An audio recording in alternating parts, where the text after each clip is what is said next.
Competition exam की तैयारी करने वाले सभी विद्यार्थियों को मेरी ओर से जय जोहार, जय प्रकृति, जय कुदरत।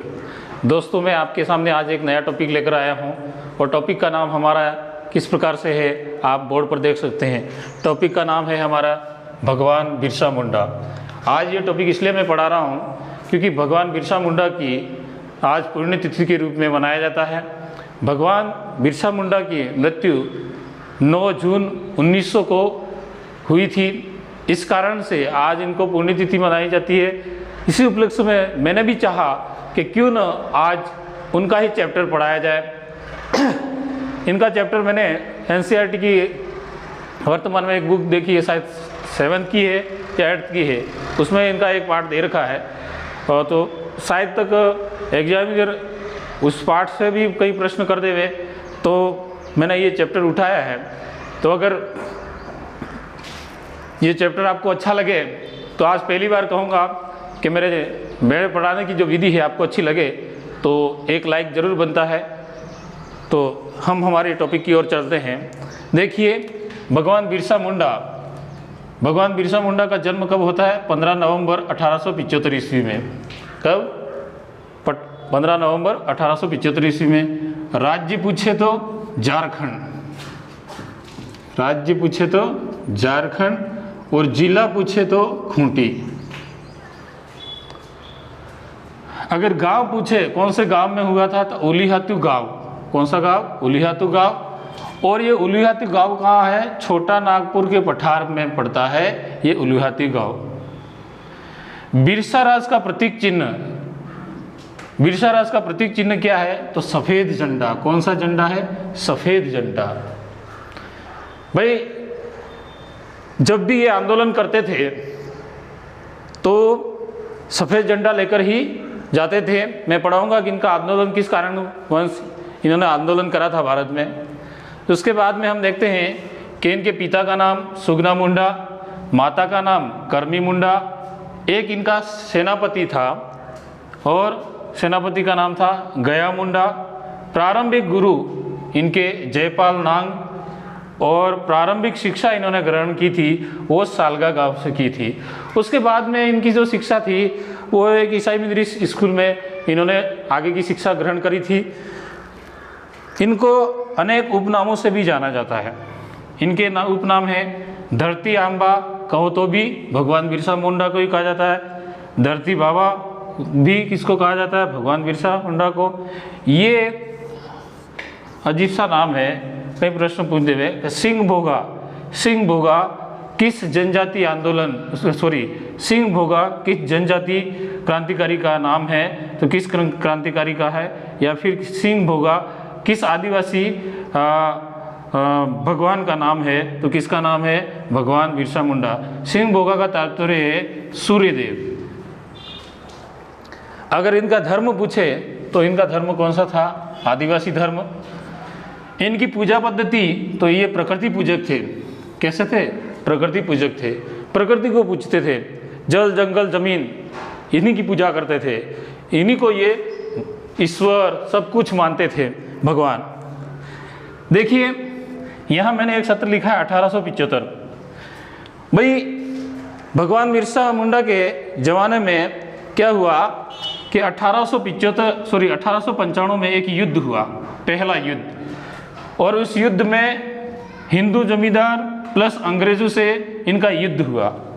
युद्ध इसलिए हुआ कि ये आदिवासी संस्कृति और शैली के साथ में ये हिंदू जमींदार और अंग्रेज आदिवासी संस्कृति और शैली के साथ में खिलवाड़ कर रहे थे, तो इनको रहा नहीं गया।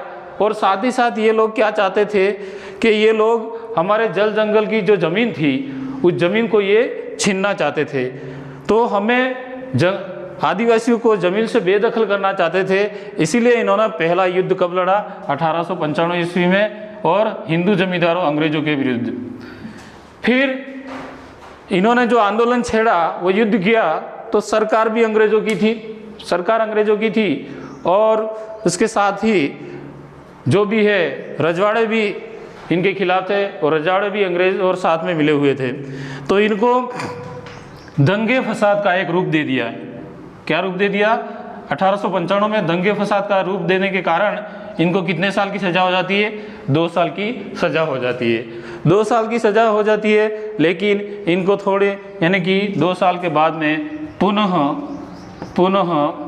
बाहर कर दिया जाता है या छोड़ दिया जाता है। ठीक है, यहाँ तक का आपको ये चैप्टर अच्छा लगा हो तो आप स्क्रीनशॉट ले सकते हैं। तब तक के लिए मैं आगे का और देखता हूँ।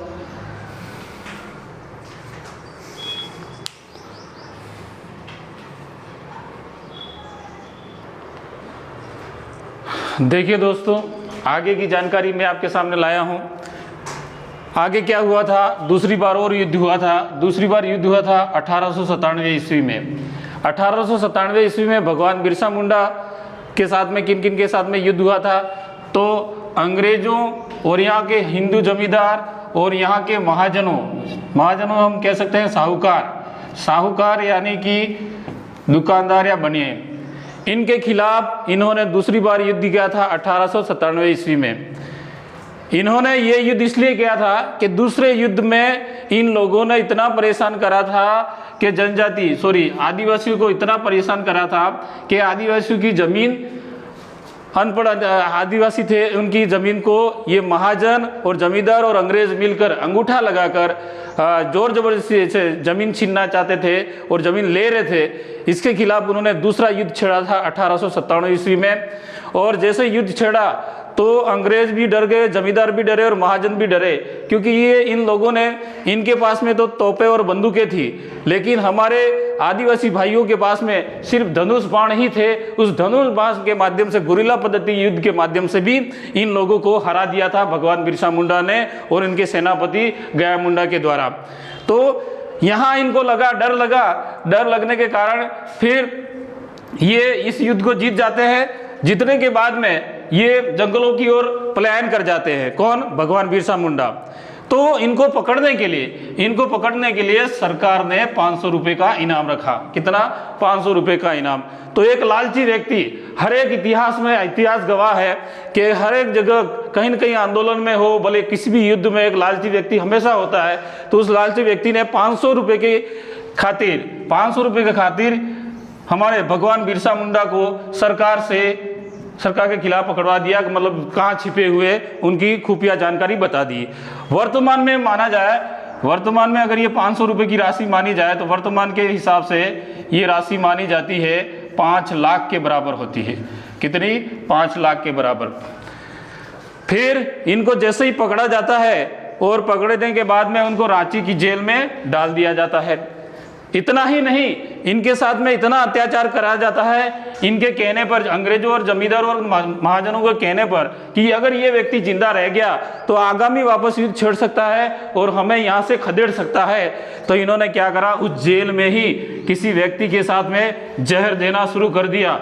जहर भी ऐसा जहर दिया जो धीमा जहर दिया, दीमक की तरह। और धीरे धीरे उस जहर से उनको कौन सी बीमारी होगी? हैजे की बीमारी होगी। हैजे की बीमारी होने के कारण उनकी मृत्यु हो जाती है 9 जून 1900 ईस्वी में, और वह भी कहाँ पर? रांची की जेल में। वहाँ उनकी मृत्यु हो जाती है। बाद में आगे जाकर कई हमारे महापुरुषों ने इनके लिए काफ़ी आंदोलन छेड़े और इनके नाम से वर्तमान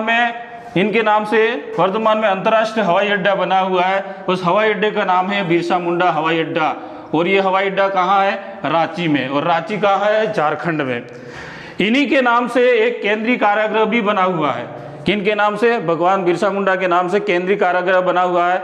वो भी कहाँ है? रांची में ही बना हुआ है। दोस्तों, ये तो थी उनकी सामान्य जानकारी। उन्होंने जो युद्ध लड़े और बहुत सारे ऐसे जो कार्य किए वो मैंने अभी मोटे तौर पे नहीं बताए हैं, आपको उनका जीवन परिचय ही बताया है। और आपको अगर बिरसा मुंडा से जानकारी लेना चाहते हैं और बिरसा मुंडा कौन थे, तो आपके सामने ही तस्वीर मैंने लगाई हुई है। उनके एक हाथ में उनके लगा हुआ है प्रकृति का, हमारे जो भी है पेड़ पौधे का एक डंठल पकड़ा हुआ है, और साथ में एक हाथ में धनुष है और कमर में तरकस बांधा हुआ है। सामने ही लिखा हुआ है, और इधर लिखा है शहीद शिरोमणि आदिवासी क्रांतिकारी स्वतंत्रता सेनानी भी थे अंग्रेजों के खिलाफ ये लड़े थे, इसलिए इनको स्वतंत्रता सेनानी कहा जाता है और भगवान बिरसा मुंडा के नाम से जाना जाता है। और संसद भवन में एक अकेले मात्र व्यक्ति की तस्वीर लगी है। जो किसकी लगी है? आदिवासियों की नेताओं की। तो किसकी लगी है? भगवान बिरसा मुंडा की। इसके अलावा किसी भी आदिवासी हमारे महापुरुष की संसद भवन में आज तक किसी सरकार ने तस्वीरें नहीं लगाई।